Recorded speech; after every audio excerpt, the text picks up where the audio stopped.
Hello everybody, welcome to my channel. Today I'm going to show you how to make this folds flat 3D shadow box card.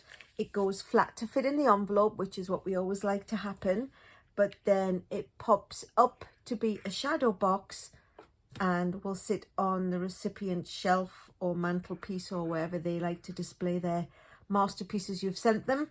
So it's fairly easy, so let me get started and I will show you how to do it. What I'm going to do, however, is I'm going to show you all the scoring, of which there's quite a bit, but I will do it on a piece of basic white cardstock, and here's one I made earlier, reason will be revealed very shortly. So it's half a sheet of cardstock that we always like to start with. It's 11 by 4 1/4, and we're going to score it at 1/2 inch.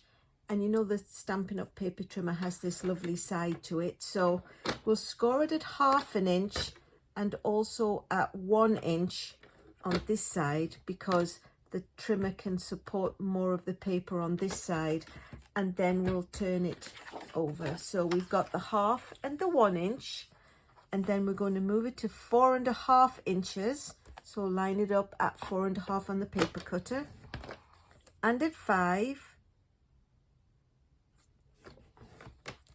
And at 5 1/2, at 6, so you'll see I'm just moving it along 1/2 inch on the paper trimmer every time, 6 1/2, and then we go all the way over to 10. Oops.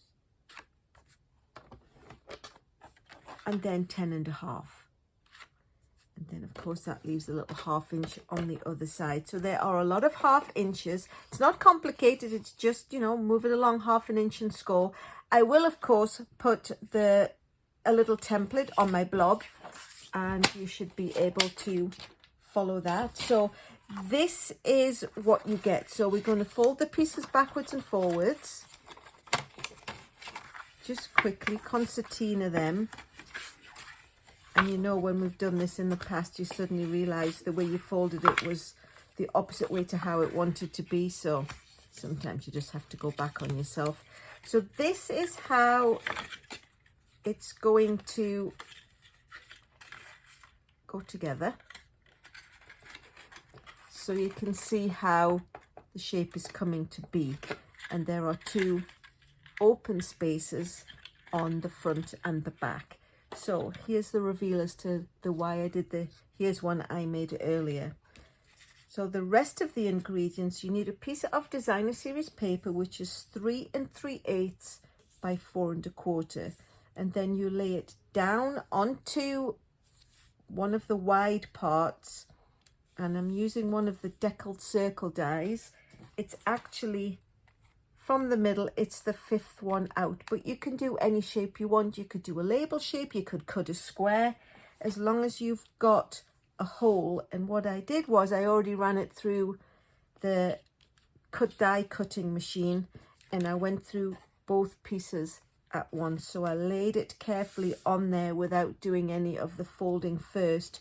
So when we remove the die, we remove the designer series paper circle and the cardstock circle at the same time, and it leaves this in place. So I'm going to attach this now, bring in my rolling adhesive. So we're just going to line it back up over the circle. I mean, you could do all the folding first if you wanted to, or you could do all the cutting first. As you know, I like to have mine all prepped. So that was one of those. Here's one I made earlier. So it's now stuck down. You've got the piece of designer series paper and you've got the piece of cardstock. They're extra that you can use for a different project. And then we also needed to cut 2 strips for the front. That's these little pieces here, and they are 3/8 by 4 1/4, but we'll put those on after we've done the folding. I die cut out a very vanilla and a calypso coral from the Flowers of Beauty dies. That's this one. And then I've got 2 pieces of very vanilla cardstock, and they are 4 by 3 1/4. One is for the inside, but of course, because it's sealed down, there isn't really an inside, so it's a piece for the back. Being a light coloured cardstock, I could have just written on this. This is actually the new Peach Pie from one of the 24-26 in colours, but it's always nice to show how you can add an extra piece to the back. So now that we've got the designer series paper stuck to the real piece, we can get started making it. So we'll start by folding it just in half, like it was going to be a regular card. And then we have to go back on itself on one of the score lines, and then back forward. So that makes the little inside pieces. So keep going. And that was the one that was 4, 4 1/2, 5, 5 1/2. And then we'll just do the 2 that are on the outer edge. And then you'll see why I said you just have to work out which is actually the way you want it to be. It's just an awful lot of scoring and creasing. And I do always like to use the bone folder, as you know, because I think it gives a lovely sharp edge. So, I think I've actually managed to get it the right way around the first time round. So you can see this is how the card will look. But before we can stick these down, we need to put the middle piece in. So it's just one of the very vanilla pieces, the 3 3/4 by 4. So we'll pop that in. Just goes in the middle like a regular layer. It's the 1/4 inch smaller, so it gives you an 1/8 of an inch all round. And then we'll put the piece on the back for writing the greeting. And like I say, this is light enough that you could just write directly on it, but it's always nice to give it a designated writing space. So there we go. What I'm going to do now is put the decorations on and do the stamping. So I'll bring in the Calypso Coral, which is the colour that coordinates with the colour in the designer series paper and the little leaves that we made. And I'm going to be using Hello Friend. Hello Friend was one of my most favourite stamps that came out of the December paper pumpkin, and I use it often because of course that's the whole point of the kit. You get to make what there is, but then you also get to have the stamps forever. Stamps not just for Christmas, it's for always. And this actually, believe it or not, was the December stamp set, so almost fits the pun. So these 2 little strips, I am going to pop these down the outside edge, just like this. Even though it's just a slither, it's good to make sure that you've got the orientation of the designer series paper the right way round, so they can go on there like so. And now what I'm going to do is I'm going to stick them down. Now it's going to move and it's going to try to ping open, so what we need to do is use either liquid glue or a really strong adhesive, and I'm going to use the tear and tape. So let me torture myself by not being able to find the end quickly, and I'm just going to run a length down here all the way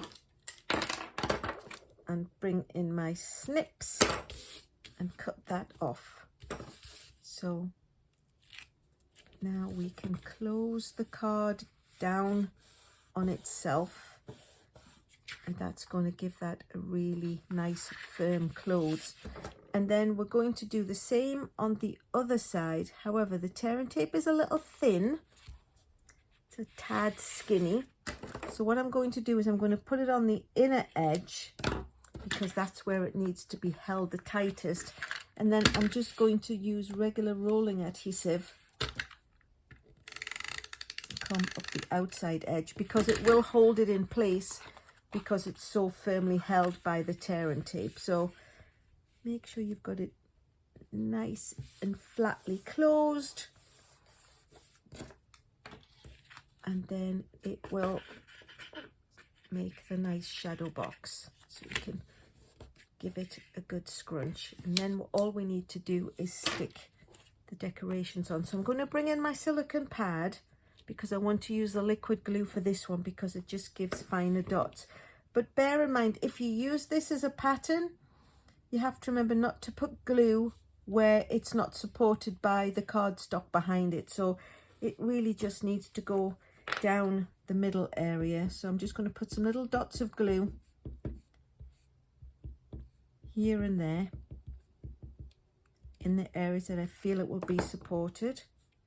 Whoops. And pop that on. And then we'll do the same on the Calypso Coral piece of cardstock, just to give it a little bit of support.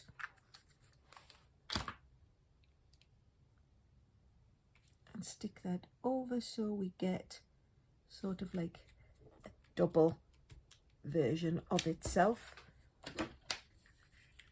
And there you have it. So it stands up 3D.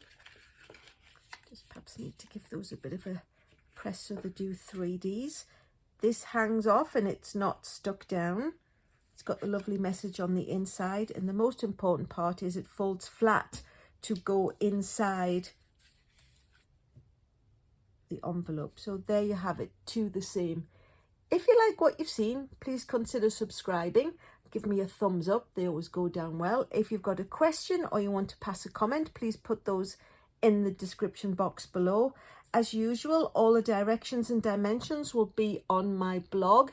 And last but not least, thanks so much for watching.